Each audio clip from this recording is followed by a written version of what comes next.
Quero cumprimentar os irmãos com a paz do Senhor. Amém? Tive de alegria estarmos aqui mais uma vez, né? O Senhor tem nos proporcionado esta tão rica oportunidade. Quero pedir aos irmãos que abram suas Bíblias em Hebreus capítulo 13.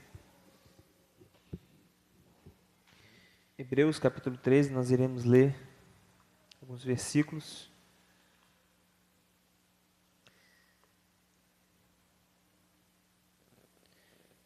Nós iremos ler do versículo 9 até o versículo 16. Hebreus capítulo 13, versículo 9 até o verso 16.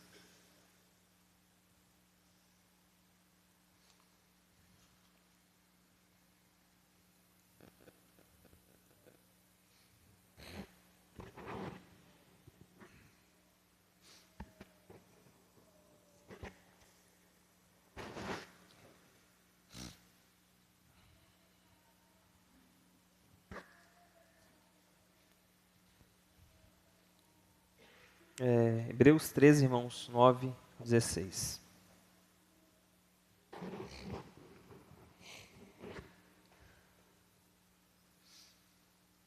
Amém? Vamos ler a palavra do Senhor, irmãos? Versículo 9, diz assim a palavra do Senhor: Não vos deixeis levar em redor por doutrinas várias e estranhas, porque bom é que o coração se fortifique com graça e não com alimentos que de nada aproveitaram aos que a ele se entregaram. Temos o altar de que não tem direito de comer os que servem ao tabernáculo, porque os corpos dos animais, cujo sangue é pelo pecado trazido pelo sumo sacerdote para o santuário, são queimados fora do arraial. E por isso também Jesus, para santificar o povo pelo seu próprio sangue, padeceu fora da porta. Saiamos, pois, a ele fora do arraial, levando o seu vitupério, porque não temos aqui cidade permanente, mas buscamos a futura. Portanto, ofereçamos sempre por ele a Deus sacrifício de louvor, isto é, o fruto dos lábios que confessam o seu nome. E não vos esqueçais da beneficência e comunicação, porque com tais sacrifícios Deus se agrada. Vamos orar uma vez mais? Te agradecemos, Senhor, por esta oportunidade. Senhor, mais uma vez pedimos a Tua ajuda e a Tua bondade, que possamos aprender da Tua palavra e sermos, ó Deus, ajudados por elas. Fortaleça, Senhor, aqueles que estão fracos, aumente a nossa fé, nos guie. Pedimos assim, Senhor, a Tua graça, pelo Teu Santo Espírito, a Tua misericórdia, Senhor, pois somos homens carentes, pecadores, dependentes de Ti. Assim oramos em nome de Jesus. Amém.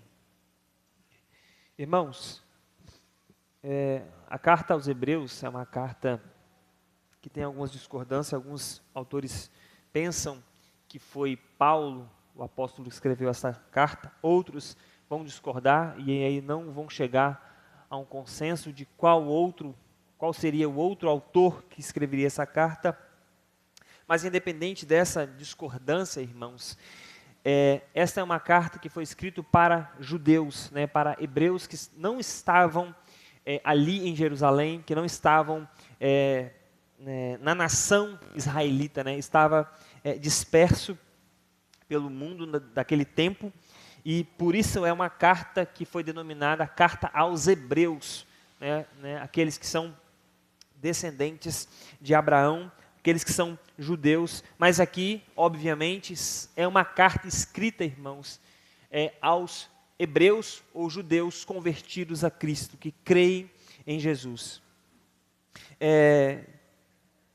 E o motivo, irmãos, pelo qual o autor dessa carta escreve essa carta, ele tem a intenção de fortalecer os irmãos na fé. Pois esses irmãos estavam ali passando por momentos de perseguições e sofriam, irmãos, né, com esse momento que eles estavam vivendo. E o autor da carta tem a intenção de animar eles quanto à fé que eles tinham em Jesus.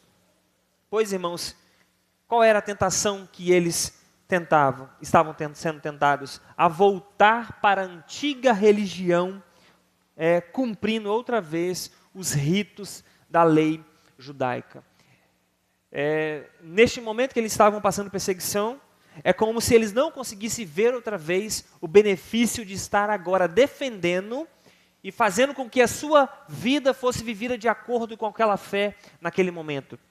É como se eles não conseguissem enxergar outra vez o bom motivo de estar vivendo aquela fé. Então essa era a tentação, e toda a carta, irmãos, aos Hebreus é uma carta deixando claro que todo o Antigo Testamento se cumpria na pessoa de Jesus. Então a intenção da epístola, irmãos, está evidente. Ela foi escrita para informar para aqueles hebreus, para a mente deles, para a consciência deles, para confirmar, irmãos, ao juízo deles, da excelência que é transcendente, irmãos, do Evangelho acima da lei.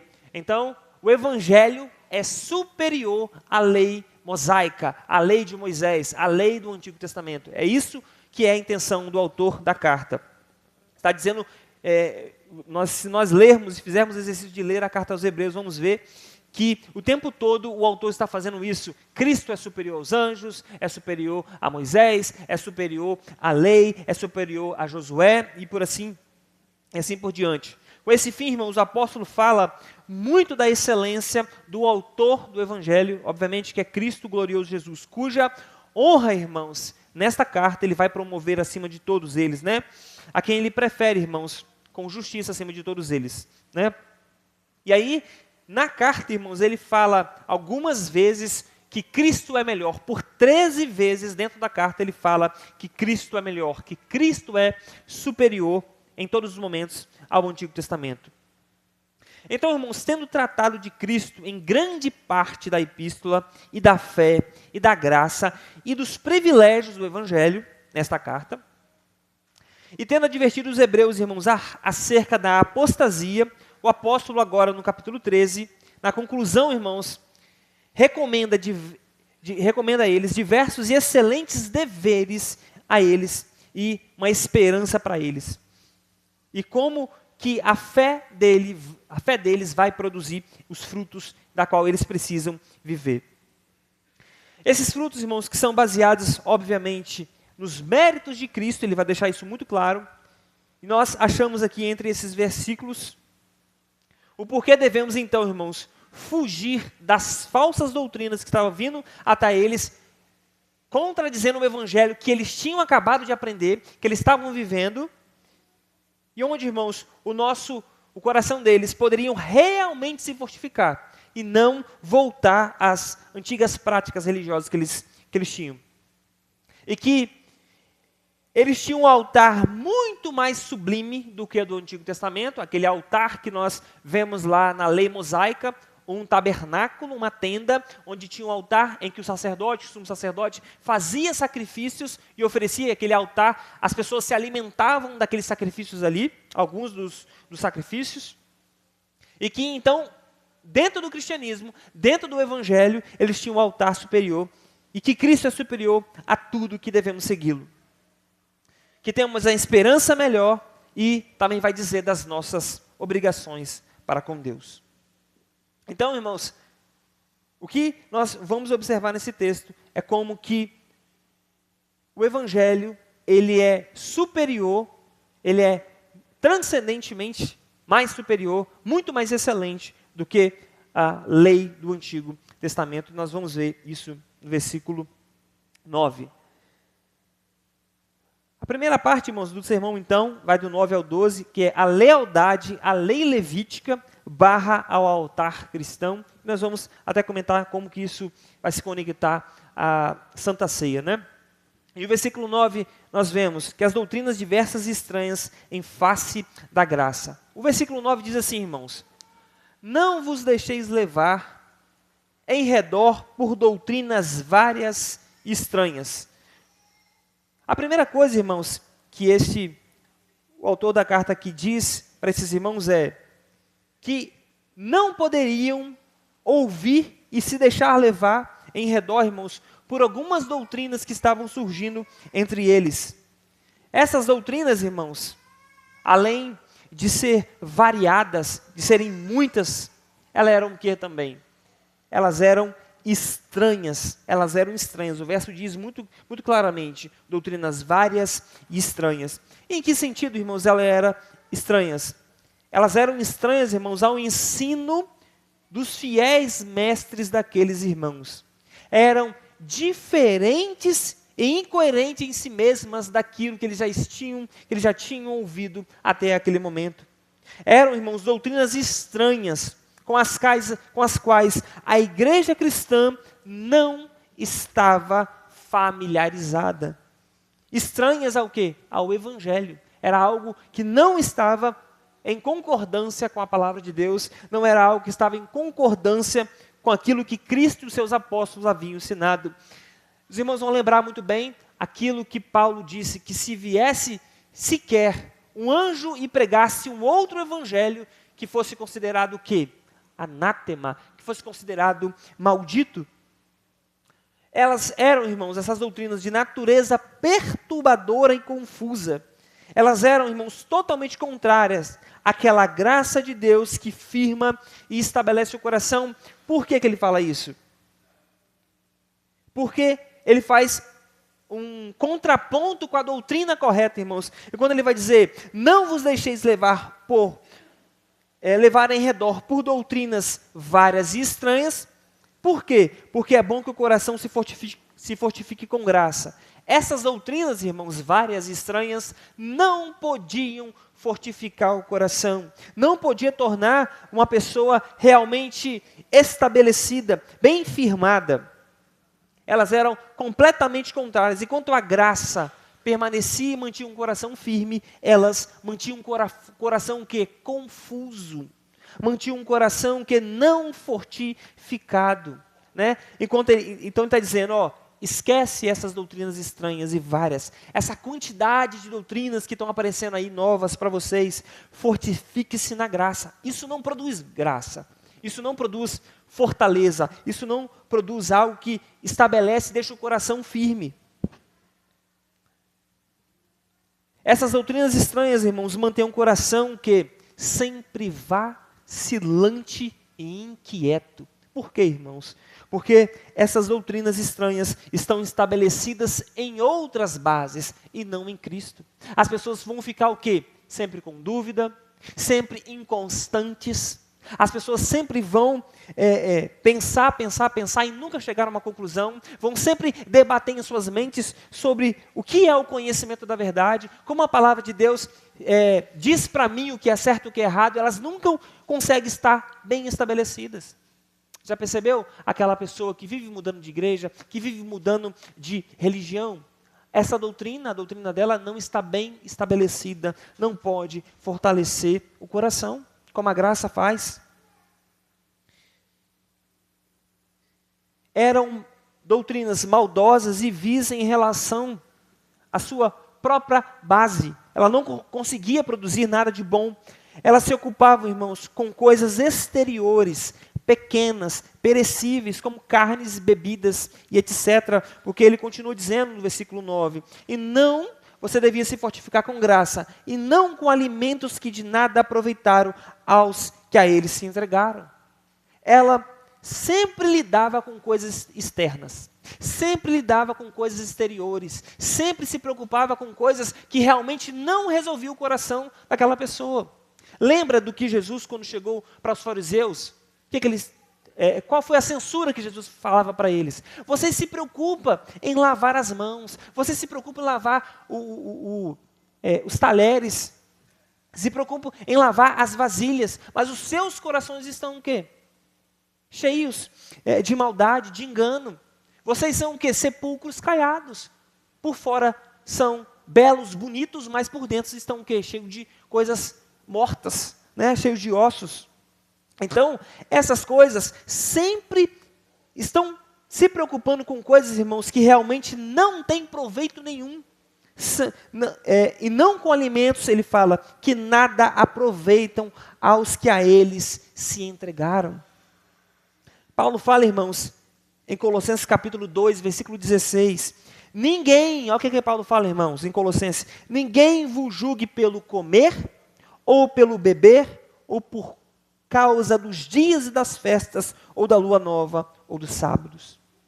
Nós não deveríamos nos preocupar, irmãos, com isso.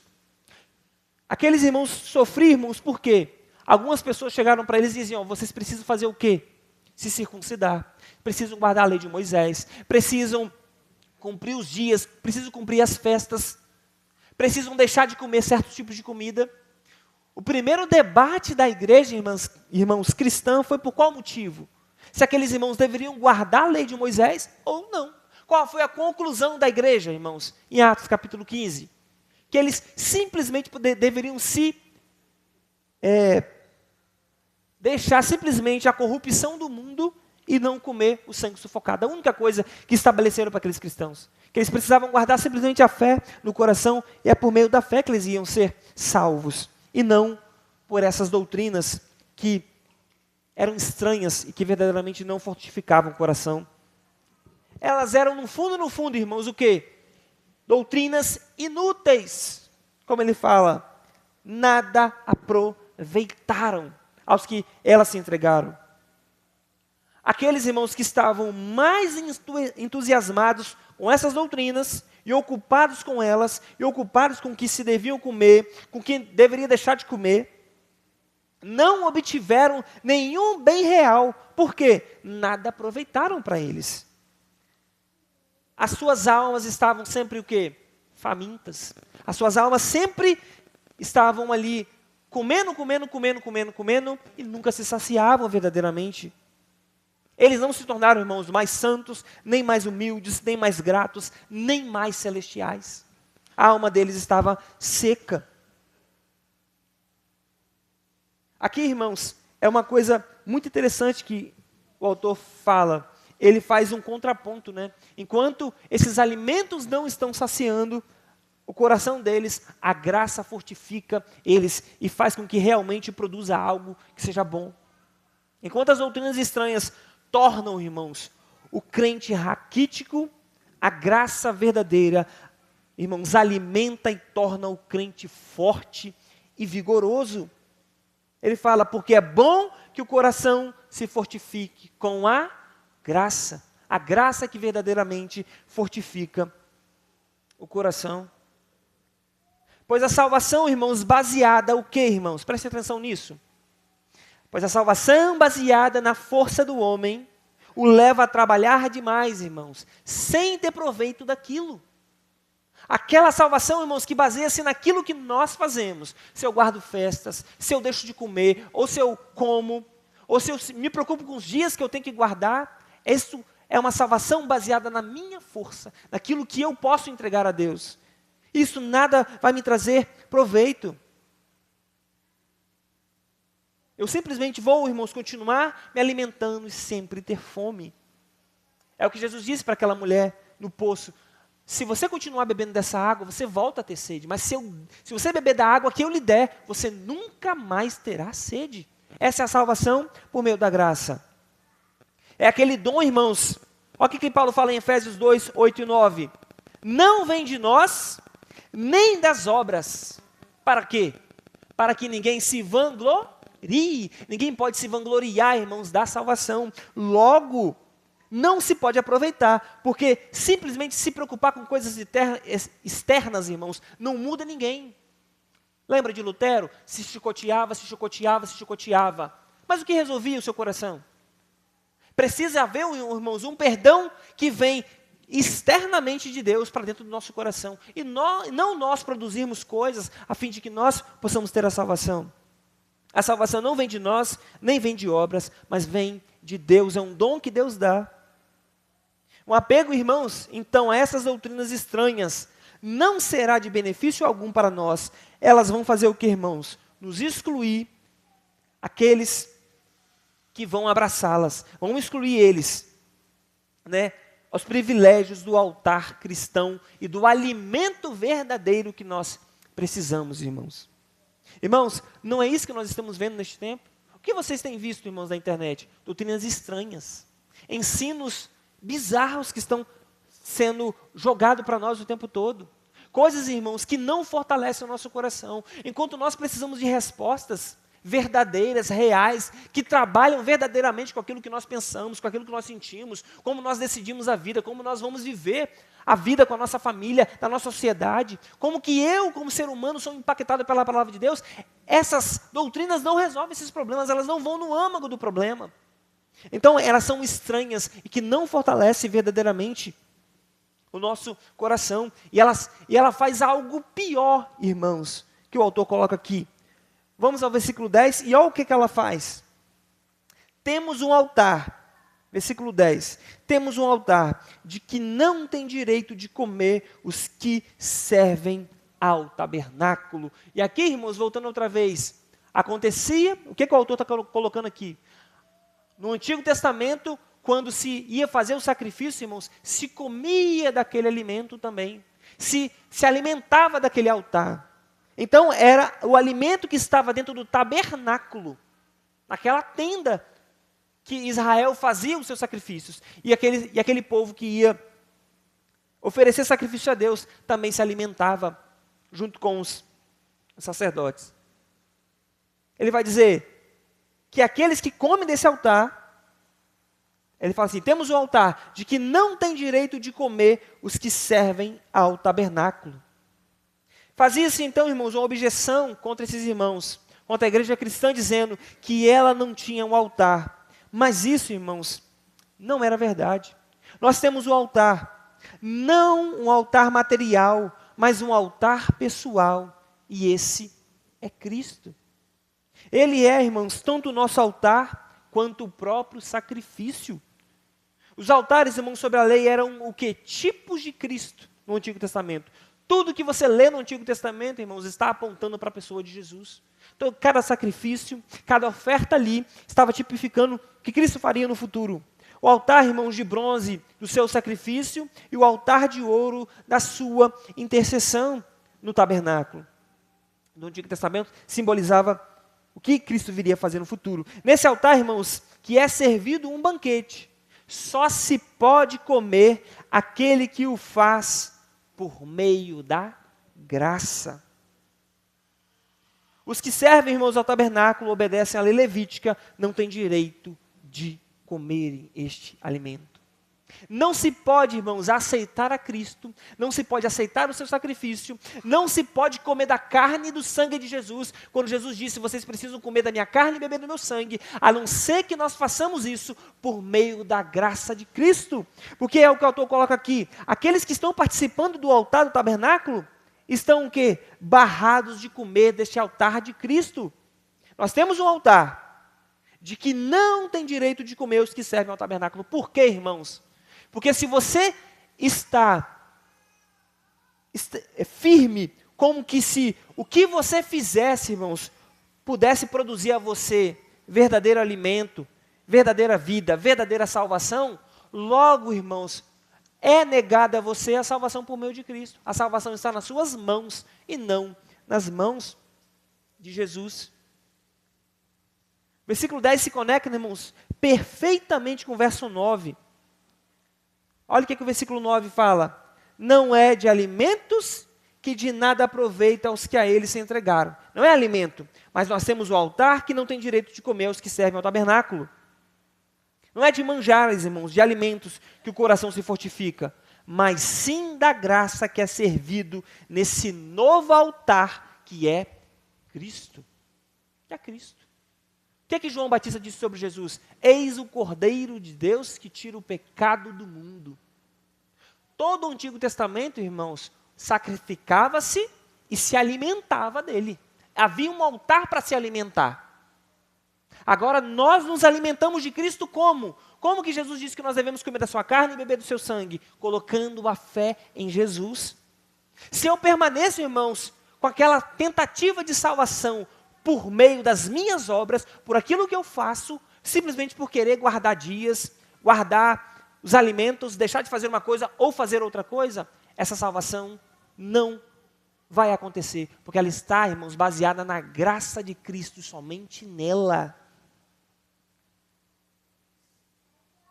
Aqueles, irmãos, que se dedicam ao tabernáculo, ou a dispensação levítica da lei mosaica, ou voltam a ele novamente, como esses irmãos hebreus estavam sendo tentados a voltarem, se exclui, irmãos, do privilégio desse altar, dos benefícios obtidos por Cristo.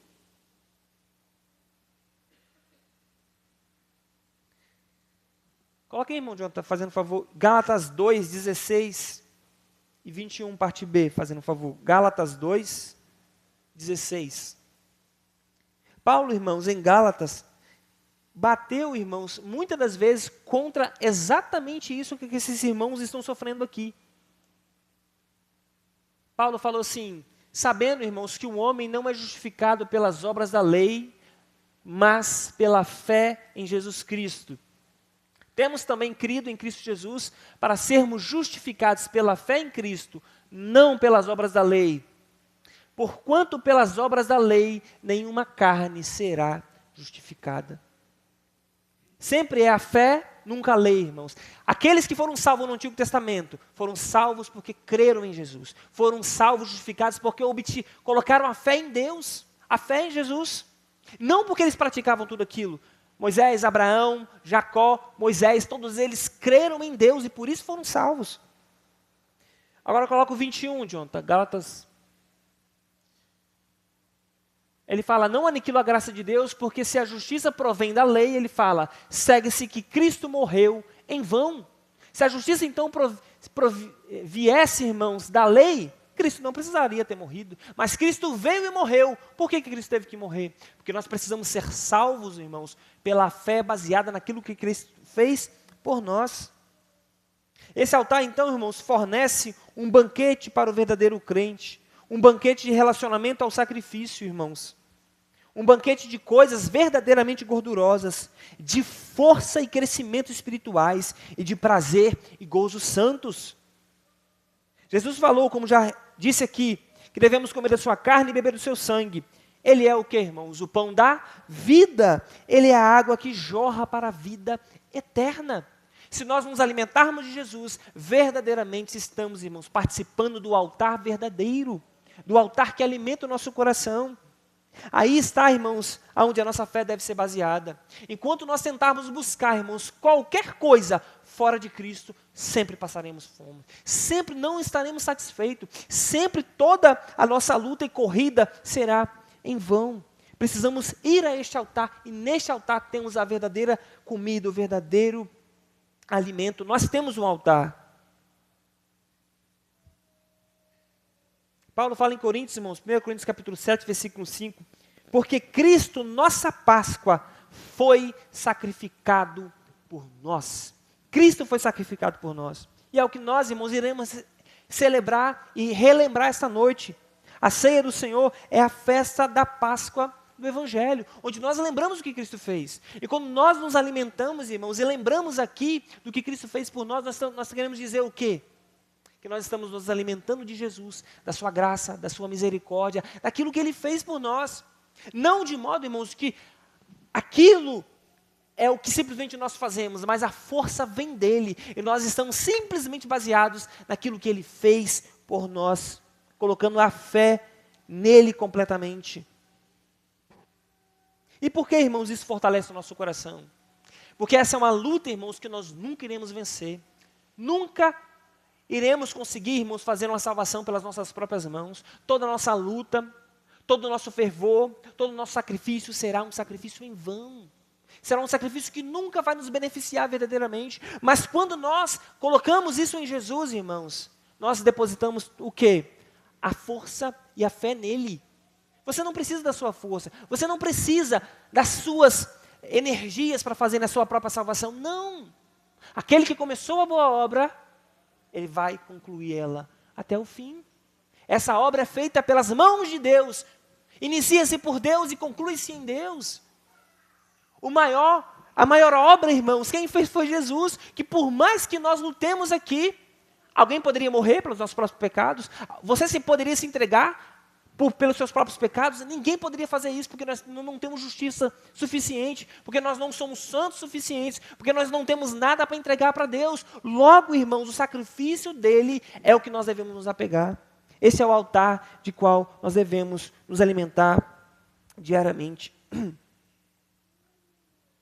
Agora, irmãos, o apóstolo irá provar, como já havia feito em toda a sua carta, que todas as coisas convergiam em Cristo, irmãos. Tudo foi feito por Ele e para Ele. Versículo 11 e 12, ele fala, dizendo, porque os corpos dos animais cujo sangue é pelo pecado trazido pelo sumo sacerdote para o santuário, são queimados, irmãos, fora do arraial. E por isso também Jesus, para santificar o povo pelo seu próprio sangue, padeceu fora da porta. Aí ele vai dizer, versículo 13, eu vou ler depois. Sob a lei judaica, irmãos, nenhuma parte da oferta pelo pecado podia ser comida. Essa é uma parte que não podia ser comida. Mas tudo devia ser queimado fora do arraial, quando se fazia uma oferta pelo pecado. Queimado fora do acampamento, enquanto habitavam em tabernáculos, irmãos, e fora dos portões, quando moravam em cidades. Aqui, irmãos, é uma coisa muito interessante. Versículo 10 ele fala, temos um altar de que não tem direito de comer aos que servem ao tabernáculo. Eles não têm direito de comer e não traz benefício nenhum para eles. Por quê? Porque os corpos dos animais, cujo sangue é pelo pecado trazido pelo sumo sacerdote para o santuário, são queimados fora do arraial. O que é que ele está querendo dizer aqui? Porque o que era ofertado pelo pecado era queimado fora do arraial. E eles não se alimentavam deste alimento verdadeiro. Isso não é interessante? Porque eles comiam dos outros alimentos, irmãos, que eram as outras ofertas, mas que era a oferta pelo pecado se queimava fora do arraial, e eles não tinham proveito deste alimento. Aí, irmãos, aqui é para que Cristo, irmãos, que era o que? Um antítipo da oferta pelo pecado. Cristo viria cumprir isso no futuro. E como tal, irmãos, pudesse santificar e purificar o seu povo com o seu próprio sangue, como aqueles animais faziam para aquele povo, simbolizando o que Cristo viria fazer no futuro. Ele se conformou, irmãos, com o tipo ao sofrer fora dos portões. Assim como aqueles animais eram queimados fora dos portões, irmãos, dizendo que aquela oferta foi oferecida pelo pecado, Cristo também morreu fora da cidade. Para dizer, eu também derramei o meu sangue fora da cidade. Para dizer, igualmente o Antigo Testamento falou o tempo todo, de que eu morri pelo pecado do meu povo. Essa, irmãos, também foi uma notável amostra da sua humilhação. Como ele não tivesse sido apropriado, irmãos, para a sociedade sagrada, nem para a civil. Aqueles homens faziam o quê? Sacrificavam aquele animal fora do arraial, porque era considerado um animal que iria ser sacrificado por conta do pecado. Então, precisava ser extirpado do arraial. É como se o pecado tivesse sido levado para fora daquele povo, para que a condenação não acontecesse naquele povo e acontecesse naquele animal, fora da cidade, fora do tabernáculo. Assim também Jesus foi considerado pecador, então, irmãos, lá fora da cidade, sendo queimado, sendo destruído, sendo morto fora da cidade, sendo considerado um pecador, uma pessoa que merecia a morte. Paulo falou que aquele que subia no madeiro, irmãos, deveria ser considerado como maldito, como maldição, como um pecado. Então Cristo foi considerado por aqueles homens, irmãos, como um pecador, como alguém vil, como alguém que não merecia, irmãos, nenhum benefício, como uma pessoa desonesta.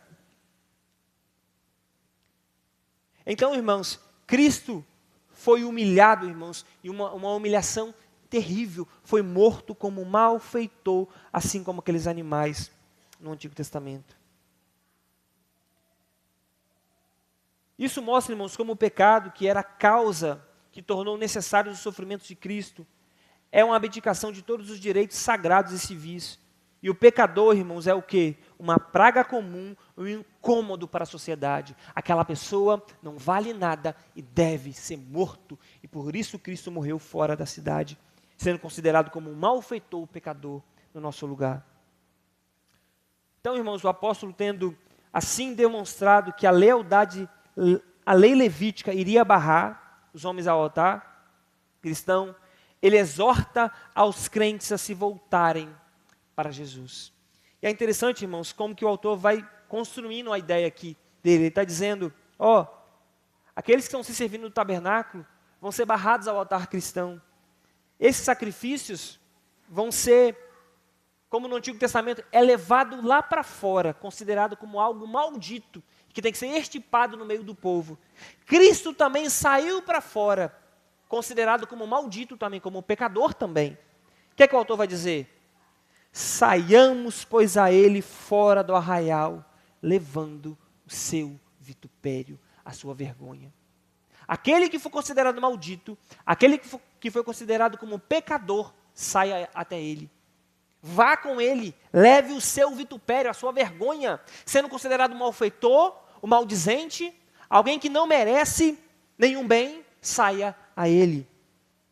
Ele vai dizer, a lealdade, irmãos, então a Cristo, que nós devemos ter. Versículo 13. Saiamos, pois, a ele fora do arraial, levando o seu vitupério. Se doutrinas, irmãos, estranhas e manjares não nos servem para nada, como está no versículo 9, e se servirmos a lei levítica, nos irá barrar do altar cristão, o apóstolo nos chama a irmos aonde encontraremos a alegria verdadeira e um banquete farto. Ali que está o altar verdadeiro. Olha que interessante. Aquele cordeiro que foi considerado como o maldito para ir ser queimado fora da cidade, fora do arraial, fora do tabernáculo, ele é o altar principal que nós devemos nos alimentar. Este é o alimento da qual nós devemos nos servir, porque ele morreu pelos nossos pecados. É isso que o autor está querendo colocar aqui. Saiamos, pois, a ele fora do arraial. Para esses irmãos aqui, irmãos, deveriam saímos da lei cerimonial do Antigo Testamento. Deveríamos, então, abandonar o pecado do mundo, de nós mesmos, irmãos, do nosso próprio corpo, no fim das contas, quando Ele nos chamar. Jesus disse uma coisa, irmãos, lembremos da palavra dele: se alguém quiser acompanhar-me, se alguém quiser seguir-me, negue-se a si mesmo, tome diariamente a sua cruz e siga. Está em Lucas 9, 23. Devemos, irmãos, ir a Jesus aceitando o que Ele fez por nós, nos colocando junto a Ele, não aceitando somente os seus sacrifícios, mas também todo o seu fardo. Devemos, irmãos, ser dispostos a levar o seu vitupério, dispostos a ser considerados o quê? O refúgio de todas as coisas, indignos de viver, indignos de morrer uma morte digna e comum. Essa foi, irmãos, a sua vergonha, e precisamos nos submeter a ela, como ele falou, levarmos a sua cruz, levarmos o seu vitupério, sermos considerados com ele como aquele que não presta. Devemos levar, irmãos, o vitupério de Cristo a fim de segui-lo, ter o seu mesmo sentimento, ser seu amigo, identificar-nos com Ele e anunciar ao mundo nossa dedicação aos seus padrões e propósitos. Hoje, irmãos, esse é o vitupério de Cristo. Quando você nega os pecados, quando você procura ser uma pessoa santa, quando você nega os seus prazeres e o mundo te acha estranho, esse é o vitupério de Cristo. Esta é a vergonha. É quando as pessoas chamam-nos de crentões, né? Quando somos considerados como pessoas que são estranhas neste mundo, é o vitupério de Cristo. Porque nós estamos negando a nós mesmos os prazeres deste mundo, os pecados, para seguirmos a Cristo, assim como Cristo foi, irmãos. E aqui é uma exortação para nós. Nós estamos saindo, irmãos, e levando o seu vitupério, a sua vergonha. Nós estamos, mesmo nos embates desta vida, seguindo firme, mesmo quando tudo está dizendo ao contrário, contra nós. Porque é mais fácil, irmãos. Qual que era mais fácil para aqueles irmãos hebreus ali, para aqueles judeus? Qual que era mais fácil para qualquer israelita? Seguir o seu povo, seguir a sua nação. Era muito mais difícil você, de repente, ouvir um mestre que está pregando há 3 anos e meio e ouvir os seus ensinos, dizer que devo comer sua carne, comer seu sangue, devo amar meus inimigos, devo orar pelos que me perseguem, devo ser manso, devo ser humilde, devo levar a sua cruz, devo ouvir este homem. Isso é muito estranho.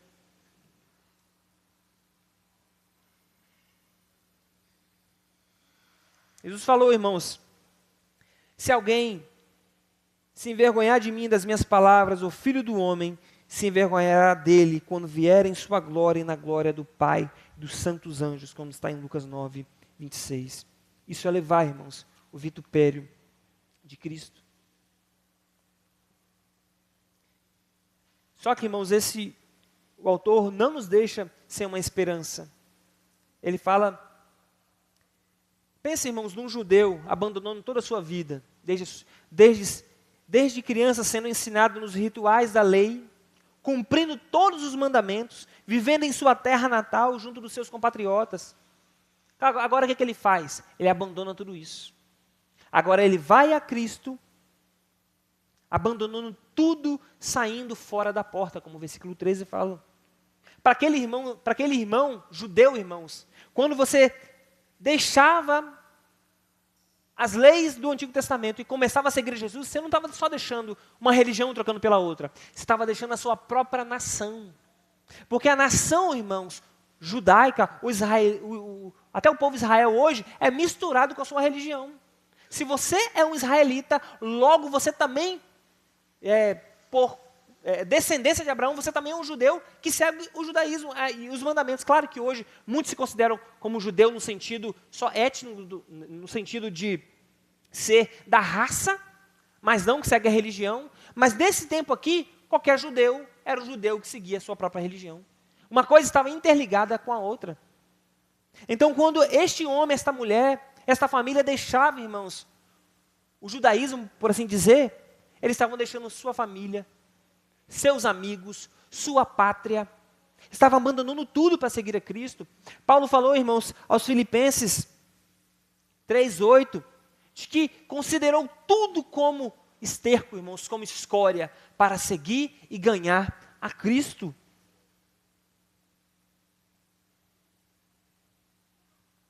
Ele vai a alguém, irmãos, sendo considerado alguém imundo para aquela religião. Então, irmãos, o que acontece com esse judeu? O que acontece com ele? Ele perceberá que estará o quê? Sem cidade, sem pátria, porque os seus compatriotas não vão aceitar ele, sendo um exilado e estrangeiro, pois para esses cristãos judaicos, irmãos, sair fora do arraial era abandonar sua própria religião. Aqui, então, o autor vai dizer para eles, então, não fique sem esperança. Olha o que ele fala no versículo 14. Porque não temos aqui cidade permanente, mas buscamos a futura. Pode sair, abandone tudo, porque você não tem aqui cidade permanente, mas você busca a futura cidade. E para nós, irmãos, são os prazeres pecaminosos deste mundo, os valores iníquos e alvos aqui temporais. O apóstolo, irmãos, não nos deixa sem esperança e diz, vão tranquilos e seguros, que aqueles que o fizerem não ficarão desolados, sem esperança. Levem o vitupério de Cristo e receberão uma nova terra, um novo lar. Nós não temos aqui cidade permanente. Serão talvez envergonhados aqui, talvez sofram até uma morte, irmãos, terrível, mas isso não vos será em vão. Nós não temos aqui cidade permanente. Levem sua cruz com Cristo, pois Ele mesmo suportou a cruz pelo gozo que lhe estava proposto. Assim, vocês também participarão do mesmo gozo com Ele, como está em Hebreus 12:2. Ele nos prometeu uma cidade, irmãos, que nós buscamos. E nenhum, irmãos, dos santos do passado viveram sem essa expectativa, mas esperavam a cidade da qual o artífice e construtor é Deus. Hebreus 11 diz assim, irmãos, pois ele esperava a cidade que tem alicerces, cujo arquiteto e edificador é Deus.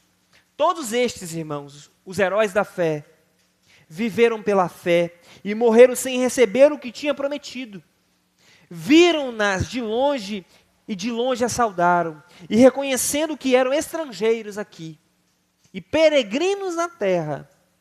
Os que assim falam mostram, irmãos, que estão o quê? Buscando uma pátria.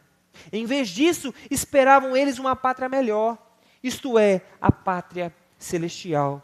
Por essa razão, Deus não se envergonha de ser chamado Deus deles, pois lhe preparou-lhes uma cidade.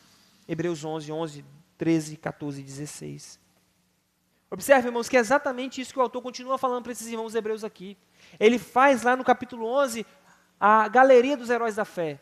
que eles estavam na expectativa de uma cidade futura. E aqui outra vez ele está dizendo para vocês, e para aqueles irmãos, não temos aqui cidade permanente, mas buscamos a futura. O nosso tempo neste mundo, irmãos, é curto e é pequeno. Nós estávamos cantando aqui agora que nós temos saudade do céu, saudade de estarmos juntos com Deus. A nossa permanência aqui, irmãos, ela é um tempo, é só por um espaço só. Nós buscamos uma cidade futura. Nós devemos ir, irmãos, para fora do arraial, para fora da cidade, levando o vitupério de Cristo. Pois nós podemos ir tranquilamente, mas temos uma esperança futura. Nós não temos aqui cidade permanente. Nós somos estrangeiros neste mundo, irmãos. Você é uma pessoa estranha aqui. Os seus comportamentos, o modo de pensar, o modo de viver é diferente. Por mais que a sua família não te entenda e não vai te compreender, por mais que seus amigos não te entendam e nunca irão te compreender até que conheçam a Cristo. Mas nós temos uma cidade, irmãos, da qual o artífice e construtor foi Deus, como ele falou para os hebreus aqui. A nossa leve, irmãos, e momentânea tribulação produz para nós um peso eterno de glória muito excelente. Jesus disse, eu vou preparar para vocês lugar e voltarei outra vez para vós. Vale a pena então, irmãos, levar a nossa cruz. Vale a pena então levar a vergonha de Cristo. Depois, irmãos, de uma tão bendita esperança, só nos cabe andar em santidade, fazendo o uso correto desse altar, então. Façamos o uso, irmãos, correto desse altar, que não somente participemos dos seus privilégios, mas cumpramos as obrigações do altar, como aqueles a quem Cristo fez sacerdotes para servir no altar. Levemos, irmãos, os nossos sacrifícios a esse altar novo, a esse nosso sumo sacerdote, e os ofereçamos por meio dele. E o versículo 15, o autor coloca, portanto, então, lembre-se, irmãos, aqui, preste atenção, irmãos, lembre-se, há agora um novo altar, que é o altar cristão. Nesse altar ele fala, portanto, oferecemos sempre por ele a Deus sacrifício de louvor, isto é, o fruto dos lábios que confessam o seu nome. Uma pergunta para os irmãos, nós devemos oferecer sacrifícios a Deus? Essa é uma boa pergunta para se pensar. Nós devemos oferecer sacrifícios a Deus? Se nós pensarmos rapidamente, a salvação pela graça, pela misericórdia de Deus, não devo oferecer sacrifício a Deus. Só que o sacrifício agora, irmãos, não é mais para a salvação. O sacrifício agora não é mais para você ser salvo. Para você chegar diante de Deus, ó Senhor, eu estou te entregando esse sacrifício, me perdoa. Assim como muitos católicos pensam. Porque eu faço muitas obras, eu talvez vá para o purgatório, pagar uns pecados lá, depois eu vou para o céu. Nem estou pensando em ir para o céu, mas só para ir para o purgatório, só eu faço boas obras. Não é isso que agora nesse altar e os cristãos devem oferecer. Eles devem oferecer esses sacrifícios, mas esses sacrifícios são de uma natureza diferente. Qual é o sacrifício? É o sacrifício de louvor. O sacrifício de louvor. E nos constituiu o reino, irmãos, nós somos sacerdotes também agora para servir a Deus. E nos constituiu reino e sacerdotes para servir ao seu Deus e Pai. A Ele seja glória e poder para todo sempre, como está em Apocalipse 1:6. Agora, irmãos, quais são os sacrifícios que devemos levar e oferecer nesse altar, que é Cristo? Nenhum sacrifício expiatório, como falei. Não há necessidade mais de nenhum sacrifício desse tipo. Cristo já ofereceu o grande sacrifício expiatório. Nossos, irmãos, sacrifícios são apenas de reconhecimento, de louvor.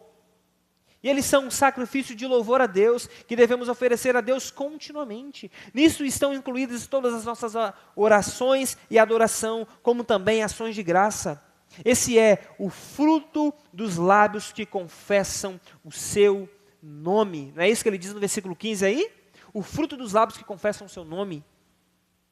Temos de anunciar então, irmãos, os louvores a Deus de lábios sinceros. Isso precisa ser, irmãos, somente a Ele, obviamente. Não a anjos, nem a qualquer tipo de santo, nem a qualquer outra criatura, mas somente ao nome de Deus. E precisa ser, irmãos, por meio de Cristo. Versículo 15, ele inicia, portanto, oferecemos sempre por Ele a Deus. Sempre por Cristo. Por que por Cristo? Por quê, irmãos? Você não pode dar nenhum sacrifício a Deus que Deus vai aceitar, mas por meio de Cristo você pode oferecer. Por meio de Jesus que pagou o preço dos seus pecados, Deus aceitará o seu sacrifício.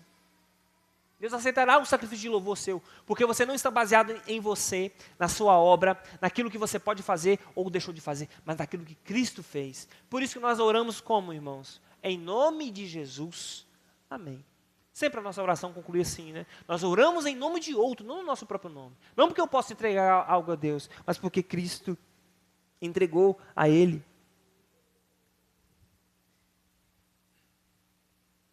Na dependência, então, irmãos, dos seus méritos, na suficiência da sua intercessão. Como o autor da carta coloca, irmãos, de maneira muito brilhante e perfeita, na carta inteira, que Cristo é o nosso sumo sacerdote, que vive a interceder por nós. Então, irmãos, o seu louvor, o seu sacrifício está sendo aceito por Deus. As suas boas obras, como as de Cornélio, foram vistas por Deus, não porque nós podemos fazê-las, mas por conta de Cristo, porque confiamos em Deus. Porque nós fazemos isso tudo por conta de Jesus. Porque toda a obra que nós fazemos, irmãos, está simplesmente ligada ao que Cristo fez por nós, e não por nós mesmos. O sacrifício, irmãos, de doações e boas obras, e da caridade cristã, o versículo 16, ele fala: e não vos esqueçais da beneficência e comunicação, porque com tais sacrifício Deus se agrada. Nós devemos fazer isso também, irmãos. Nós não devemos esquecer de fazer o bem. Precisamos, de acordo com as nossas possibilidades, irmãos, comunicar as necessidades da alma e do corpo dos homens. Não nos contentando só em oferecer, irmãos, os nossos lábios de meras palavras, mas o sacrifício de boas obras. Aquele que ama, irmãos, ao seu irmão, não deve amar só pela boca, mas deve ser sacrificial. O que é que você pode entregar para o seu irmão? Seu tempo, seu dia, seu dinheiro, sua casa. O que nós podemos oferecer uns aos outros? Principalmente aos domésticos da fé, irmãos, mas também aos do mundo. Nós podemos fazer por eles, nós devemos fazer. E a igreja, irmãos, no mundo, foi o grupo, irmãos, que mais beneficiou o mundo, neste mundo. Foi a igreja que criou orfanatos, que criou hospitais, que criou escolas, que criou faculdades, que deu ao mundo, irmãos, outras possibilidades.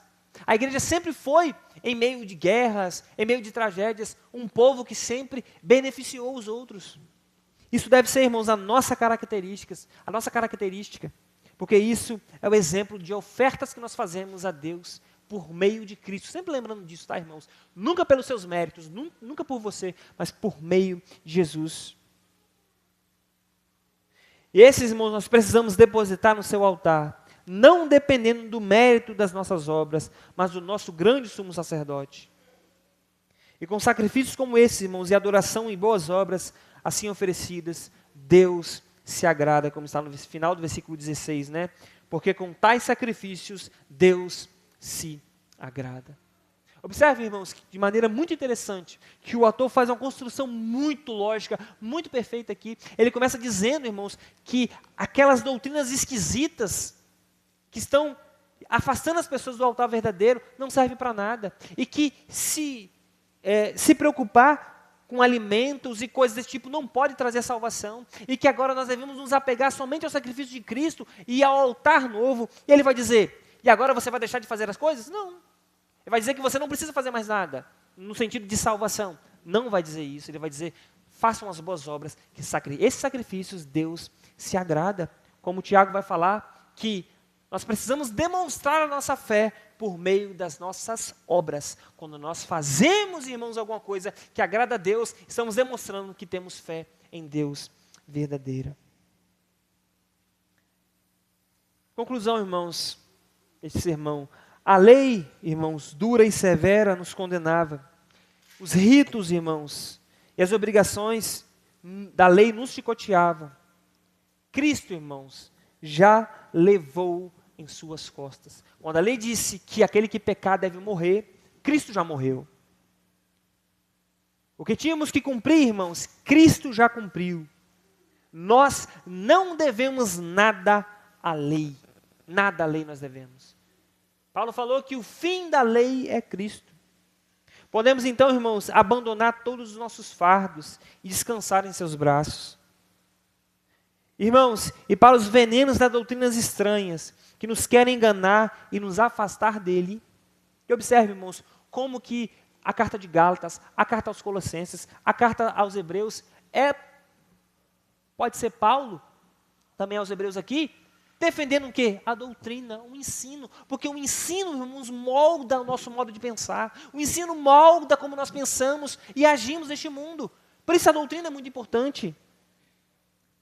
Para os venenos, então, irmãos, das doutrinas estranhas que nos querem enganar e nos afastar de Deus, Ele oferece a cada dia em sua palavra e seu evangelho o antídoto para não morrermos. Como que você se fortalece, irmãos, quando doutrinas estranhas não podem fazer? O que Ele falou aqui? Fortifique-se na graça. Dizendo, você deve recorrer a Cristo, então. Como que você sabe que você é salvo? Por meio de Jesus, tá? Porque Cristo se sacrificou por você, se apega a Ele. Como que eu sei, como que eu preciso ter resposta daquilo? Olhe para Jesus, essa é a graça mostrada para nós todos os dias. Esse é o antídoto, irmãos, contra as doutrinas falsas. A esperança, irmãos, também que não tínhamos, Ele nos ofereceu dizendo, vem, segue-me, nos dando alegria com gratidão para obedecermos. Porque nos prometeu uma cidade melhor. Seja o que for, não deixe, irmãos, então, de lutar nessa vida por Cristo, pois a morada celestial que Ele foi preparar nos aguarda. Amém? Vamos orar e agradecer ao Senhor? Nós te louvamos, Senhor, pela Tua graça. Louvamos ao Senhor porque o Senhor é um Deus bom, misericordioso. Tua graça pode, Senhor, ser a nossa força e alegria e satisfação. Alimenta-nos o nosso coração aqui esta noite, Senhor. Que possamos, Senhor, esta semana buscar ao Senhor na Sua palavra. Enche o nosso coração para que possamos nos fortalecer na graça do Senhor. Não, Senhor, ir para muitas doutrinas estranhas, não irmos para muitas, ó Deus, doutrinas que são contrárias ao Evangelho. Não nos apegarmos às nossas próprias obras. Não nos apegarmos, ó Deus, a coisas que são efêmeras e passageiras, mas somente confiar na Tua graça. Somente confiar naquilo que o Senhor fez por nós, pois Tu foi, Senhor, o nosso sacrifício. O Senhor foi aquele que morreu fora da cidade, que morreu fora do arraial. Ajuda-nos a levar o Teu vitupério, a Tua vergonha, ó Deus, e nos achegarmos a Ti, quebrando o nosso coração, Senhor, para lutarmos por isso, pois o Senhor nos deu uma cidade, Senhor, que nós podemos esperar. O Senhor nos deu uma cidade, Senhor, que o Senhor construiu para nós. Ajuda-nos a passar nessa vida, Senhor, como peregrinos aqui, pois não temos aqui cidade permanente. E a vivermos uma vida, Senhor, que manifeste a glória do Senhor, com boas obras, com atitudes corretas, Senhor, com um coração verdadeiro diante de Ti. Ajuda-nos, Pai, por Tua misericórdia. Ajuda-nos a oferecer esses sacrifícios a Ti, Senhor, verdadeiramente. Quebranta os nossos corações, nos alimenta e nos ajude. Assim oramos, Pai, em nome de Jesus.